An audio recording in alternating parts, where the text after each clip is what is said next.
Feeling, right? You've been left on read. That tiny little word that says so much by saying absolutely nothing. Well, today we're going to deconstruct that really painful, confusing silence and figure out what it's actually designed to do to you. Let's dive in. Okay, so here's the uncomfortable truth. That scene receipt, it's not just some passive update. No way. In the right context, it is an active signal. It's a deliberate choice. And trust me, it lands with the emotional weight of a slam door in your face.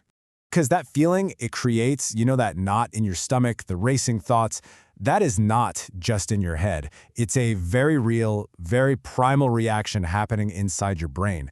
So what is actually going on in there? All right, let's just picture this for a second. You sent a message, maybe it was something vulnerable or maybe just a simple question, and now you wait. You pick up your phone, you unlock it, and you see it. Delivered, read, and then just nothing. That digital silence, man, it feels louder than any argument ever could. And instantly, right, you become your own worst critic. Your mind just starts racing. Was my joke not funny? Did I sound too needy? You start scrolling up, analyzing every single word, every emoji, just desperately searching for the exact moment you messed up. And yeah, this is the start of the spiral. Okay, so why does this digital cold shoulder feel so absolutely devastating? I mean, it's not just about hurt feelings. There's a really powerful psychological mechanism at play here. Believe it or not, this experience actually has a name: social ostracism. See, our brains are literally hardwired for connection. I mean, for thousands of years, if you were excluded from the tribe, that was a literal death sentence. And that ancient programming, it is still running in the background of your mind today. And get this is where the science gets wild. Neuroscientists have done fMRI scans, and they show that the same part of your brain that registers physical pain, the part that lights up when you stub your toe, also activates when you're being ignored. So that pain you're feeling, it's not imaginary. It is neurologically 100% real. So what this all means is that this feeling, it's meant to signal a major threat to your well-being. Your brain is essentially screaming danger at you. Why?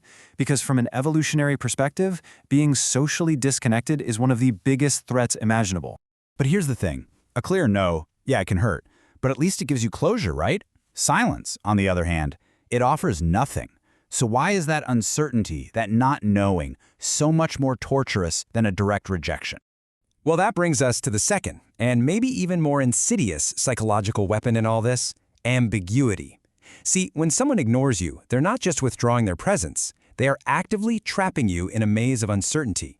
You have to understand, our brains absolutely hate an information vacuum. They can't stand it.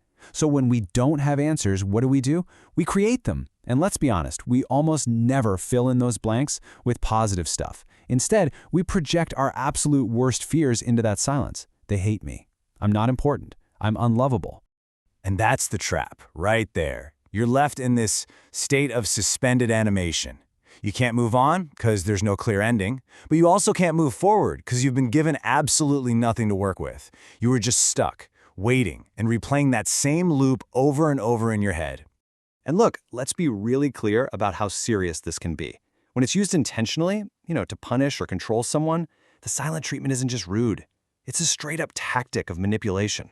It is designed to destabilize you, to make you question your own reality and your own worth, all without ever leaving a single visible scar. Okay, so we've established how deeply this whole thing hurts. But now, let's try a critical shift in perspective here.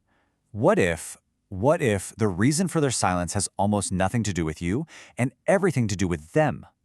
And this brings us to the real message behind the silence. It's not a reflection of your worth. It's actually a statement about their inability to communicate and maybe their desire for control. When someone goes quiet on you, it's often a sign of their own limitations. Maybe they're avoiding a difficult conversation. Maybe they're using silence as a punishment. Or they don't know how to communicate their feelings. Sometimes, they're even trying to establish dominance.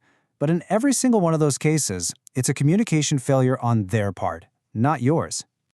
And this right here is the single most important takeaway.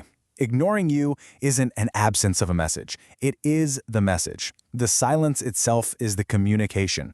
It's a loud, clear broadcast of their strategy, their emotional capacity, and their priorities. So, here's the crucial point. By withholding a response, they force you into a lesser position. You're the one waiting. You're the one wondering. You're the one worrying. Meanwhile, they hold all the cards. It is fundamentally a power play, a move to establish control in the dynamic. So, knowing all this, it's not just academic. It's actually the key to taking your power back. It's how you go from being trapped by the mystery to actually getting some mastery over your own emotional state. Because once you understand the game, you're not playing it anymore. You can start to see their silence not as some verdict on you, but as valuable data. Data about them, about their character, about their communication skills. You're not being rejected, you're being informed. You see, the healthiest response isn't to chase them down for an answer. The real power move is to recognize the silence for what it is, a really flawed communication strategy, and just refuse to let it define your worth. You have to protect your own peace. So their silence is a signal. But it's not a signal for you to try harder. It's a signal for you to seek clarity and respect and connection somewhere else. The next time you're met with that deafening silence, just see it for what it truly is, a big, flashing sign. It isn't pointing out what's wrong with you, it's pointing you toward the exit.